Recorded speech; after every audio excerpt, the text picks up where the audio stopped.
September 12th, 2001, New York City is grieving.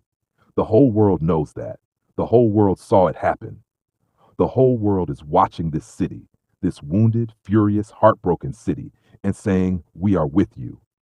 But there is something nobody is watching. On the corner of West 34th Street and 8th Avenue, a man named James is waking up.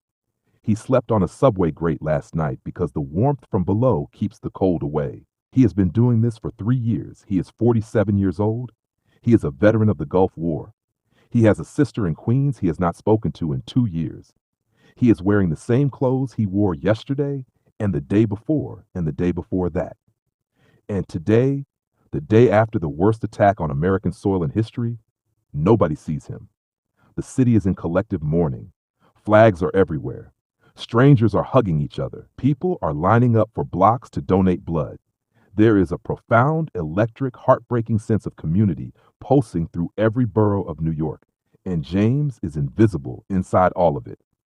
Today, I am James, and I want to tell you what it felt like to be unseen in a city that had never been more human. Before I tell you about September 12th, I need to tell you who James is. Because homeless people are not their homelessness. They are everything that happened before it. James grew up in the Bronx. His mother worked 2 jobs. His father left when he was 9. He was not a straight A student, but he was funny, the kind of funny that made entire rooms lighter. And he was loyal, the kind of loyal that meant he never let a friend walk home alone at night. At 19, he enlisted in the Army. He served in the Gulf War in 1991. He came home in 1992 with a body that worked and a mind that didn't, not the way it used to. He had seen things that don't leave. He had nightmares that felt more real than mornings. He had a rage that scared him and a sadness he couldn't name. We call it PTSD now. In 1992, they called it readjustment difficulties and handed him a pamphlet.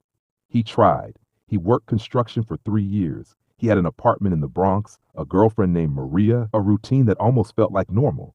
But the drinking started slowly, the way most self-medication does, and then quickly. The job went, then the apartment, then Maria. By 1998, James was on the street. This is not a story about a bad person. This is a story about a system that sent a young man to war, watched him break, and then asked him to figure out the rest on his own. There are approximately 40,000 homeless people in New York City on any given night. On the night of September 11th, 2001, that number did not change. The city's grief was enormous and visible and shared. Their grief was invisible and private and utterly alone. I wake up for sunrise. I always do. Sleeping outside means sleeping lightly, always half aware of footsteps, of voices, of danger. But this morning something is different. The city sounds different. Quieter in some ways, louder in others. There are no yellow cabs honking. There is no ordinary morning rush of New York impatience. Instead, there are sirens, distant, constant, and a smell in the air that I will never forget and never be able to describe. I fold the cardboard I use as insulation. I pick up my bag. Everything I own fits in one bag, a skill that takes years to develop and costs everything to acquire. I begin to walk. The streets are covered in flyers, hundreds of them, then thousands, photographs of people, names, physical descriptions, phone numbers.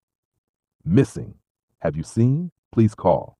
These are not lost pet posters. These are people, fathers and mothers and sons and daughters and friends, posted on every wall and lamppost and bus shelter in Manhattan by families who still had hope on September 12th that their person might be found alive somewhere in the rubble. I stop in front of one. A man in his 30s, dark hair, smiling at someone off camera at what looks like a birthday party. He worked on the 97th floor of the North Tower. His wife is looking for him. His 2 kids are looking for him. I stand there for a long time. I know what it is to be missing. I have been missing from my own life for years. My sister has not heard my voice in 2 years. If something happened to me today, there would be no flyer, no search, no photograph from a birthday party. I would simply be gone, and the city would continue, and nobody would post my face on a lamppost. I keep walking. Here is what people do not understand about being homeless in a city. It is not the cold that breaks you. It is not the hunger, though both are real and both are brutal. It is the invisibility. The specific, practiced, deliberate way that people look through you, not at you through you, as if you are a lamppost or a trash can, an obstacle in the landscape, rather than a human being with a name and a history and a mother who loved you.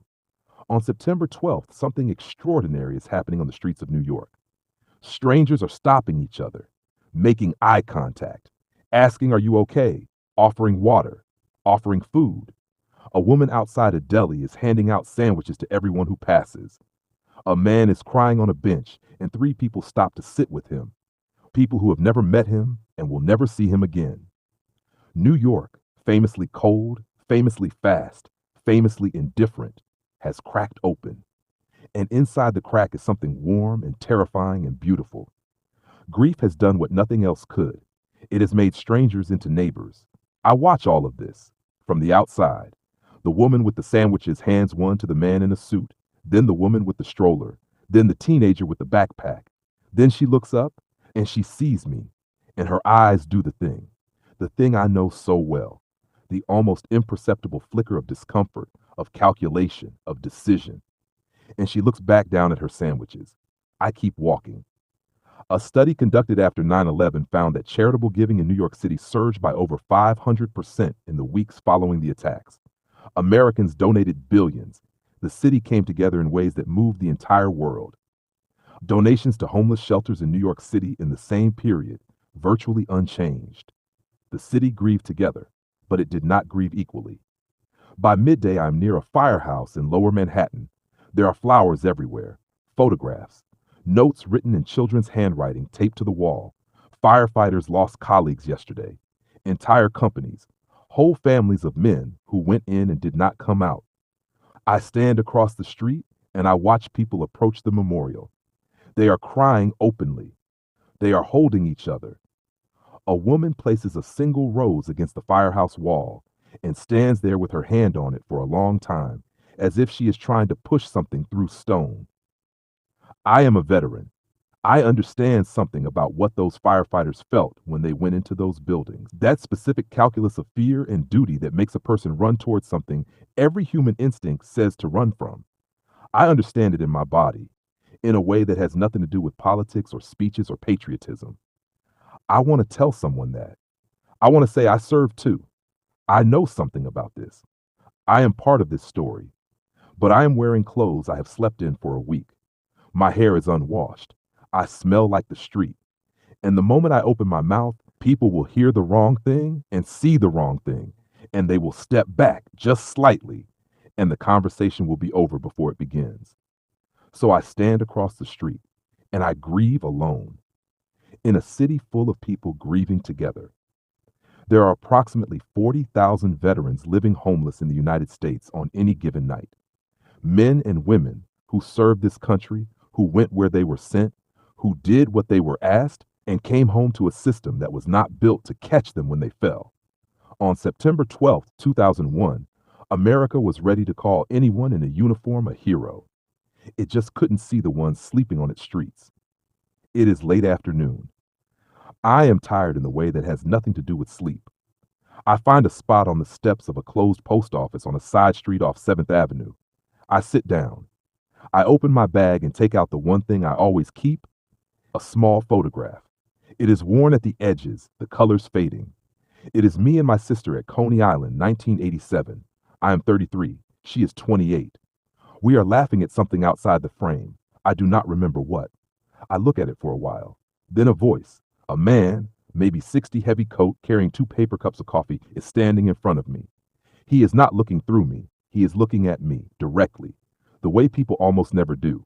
He says, "You want one of these?" I bought 2 and I only need 1. I say yes. He sits down on the step next to me, not nearby, next to me. And we drink our coffee in silence for a moment, watching the gray street. And then he says, "Hell of a couple of days." And I say, "Yeah." And he says, "You serve?"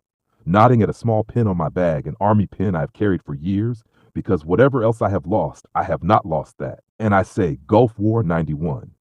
And he nods slowly and says, "My son is at Fort Bragg. I keep thinking about what happens next." We sit there for 40 minutes. We talk about his son, about the Gulf, about the Bronx, where it turns out he also grew up, about a Yankees game we both separately attended in 1996, about nothing and everything. When he leaves, he shakes my hand. He looks me in the eye. He says, "Take care of yourself, brother." I watch him walk away, and I feel something I have not felt in a very long time. I feel like a person. There is a payphone on the corner of 34th and 9th. I have walked past it 100 times, maybe 1,000. I always look at it and think about my sister and keep walking. Today I stop. I have 35 cents. A payphone call costs 25. I stand there for a long time doing the mathematics of courage, calculating whether the risk of being rejected is worth the chance of being heard. I pick up the receiver. I put in the coins. I dial a number I have not dialed in 2 years but have never forgotten. It rings 3 times. She picks up. I say it's James. There is a silence that lasts about 2 seconds and contains about 10 years. And then she says, "I know. I've been watching the news and I keep thinking, I don't know where you are. I don't know if you're okay. I don't know anything." And I say, "I'm okay. I'm in Manhattan. I'm okay." And she starts to cry, and I start to cry. On a payphone on a street corner in New York City, 2 days after the world changed, with 35 cents and nothing else. She asked me to come to Queens. I tell her I'm not ready. She says, "Okay." She says she'll wait. She says, "And I will carry this sentence for the rest of my life." She says, "You are not lost, James. You just don't know the way back yet. But the door is open. It will always be open." I hang up the phone.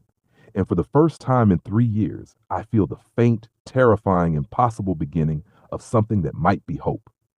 September 12, 2001. America lost 2,977 people the day before. The nation was in shock. The grief was real and enormous and deserved every moment of space it was given. But here's what I want you to hold alongside that grief. On the same day, approximately 40,000 people slept on the streets of New York City. Not because they chose it, not because they were weak or broken or undeserving, but because the distance between a stable life and no life at all is shorter than most people sitting comfortably want to believe.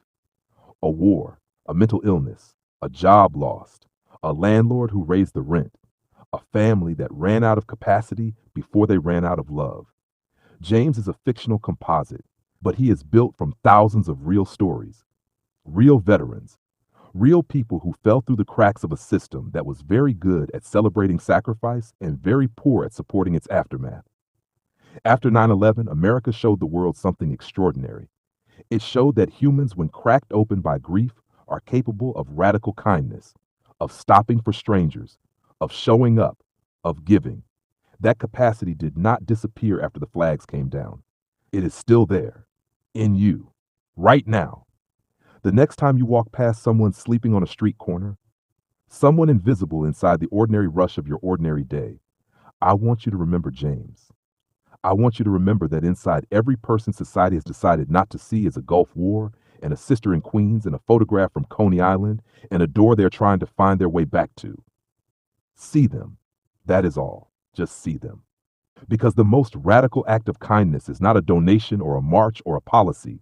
It is eye contact. It is a cup of coffee. It is sitting down next to someone on a step and saying, "Hell of a couple of days." It costs nothing, and it is everything.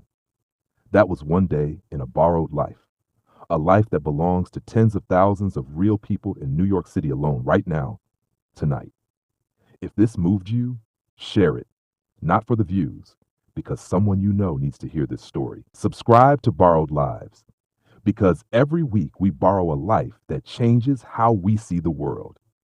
And if you or someone you know is struggling, the National Alliance to End Homelessness and the Veterans Crisis Line are in the description below. Real help for real people. See you in the next Borrowed Life.